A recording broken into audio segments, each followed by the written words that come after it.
ดีมื้อนี้จะมาตอนงามักกะทันให้เบิ่งวิธีตอนงามักกะทัน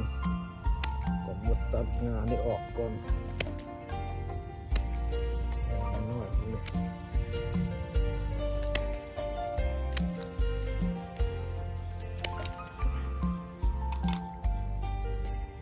จากนั้นเขาก็เอางาใหญ่ของมันงาแม่ของมันนี่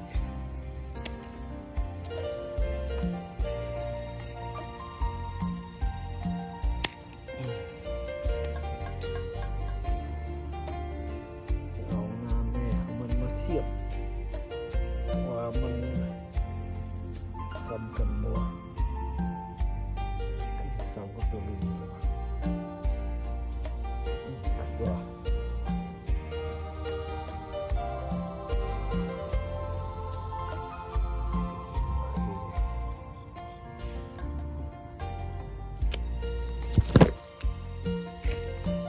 แบบสิ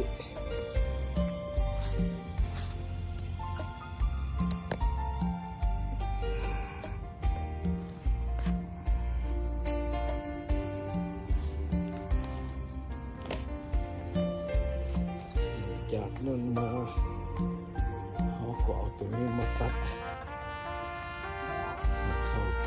ซ้ำกัน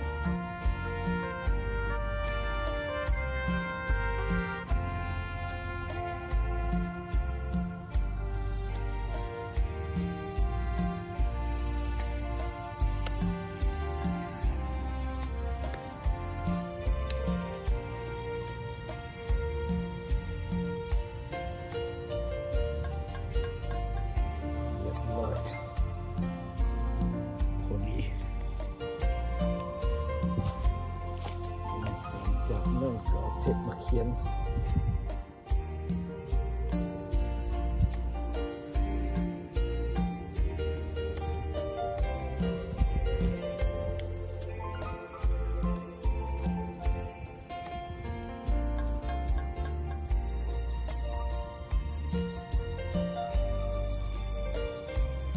นี่เป็นมือใหม่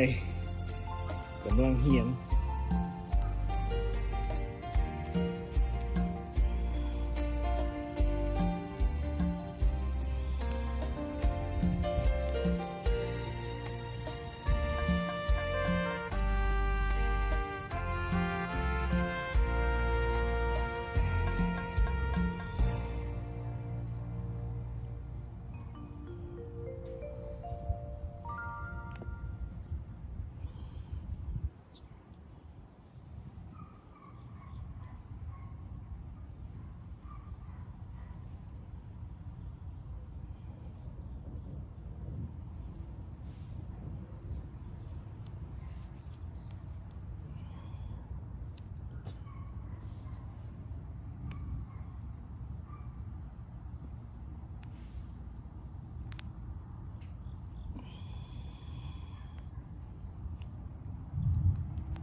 เป็นว่าเสร็จสิ้น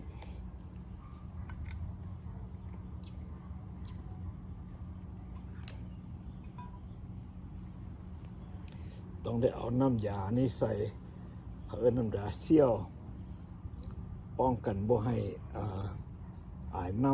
ำมันขึ้นมาเลี้ยงออกจากนี่มันออกจากมันจะออกจากมันตัดมันจะเฮ็ดให้ต้นไม้มันแห้งเราต้องเอาเสี้ยวใส่ไว้